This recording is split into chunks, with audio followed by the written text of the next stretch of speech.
I always thought my phone was the least mysterious thing I owned, until last Monday, when I got a voicemail from my own number. At first, I laughed it off, figuring it was a glitch or a prank. But the message was a garbled whisper, describing, in chilling detail, a meeting I had with my boss the next day. The thing is, I hadn't scheduled anything, yet the next morning, my boss cornered me about a project, just like the voicemail had predicted. That's the moment the unease crept in, like something was watching my every move, one step ahead. Over the next week, the messages kept coming. Each one, left in the middle of the night, was my own voice, warped and echoing, telling me about things I hadn't done yet, breaking a mug at work, running into my ex at the grocery store, even the exact words I'd say in arguments I hadn't had. I tried blocking my own number, even switched phones, but the calls kept finding me.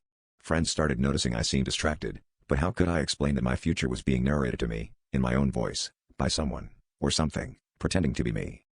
Then, yesterday, the messages shifted. Instead of predictions, they became warnings. Be careful crossing the street. Don't answer the door at 7:12 p.m. I started following the instructions, terrified of what would happen if I didn't. Last night, I stayed up, staring at my silent phone, determined not to let fear win. At exactly 3:03 a.m., another message arrived. My hands shook as I hit play.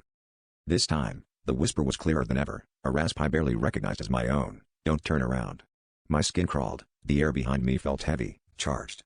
I was paralyzed, every instinct screaming at me to look over my shoulder. But I remembered the warnings, the impossible foresight, and forced myself to stay completely still. Whatever was behind me, I realized, was already inside my life, maybe even inside my skin, and it didn't need me to turn around to find me.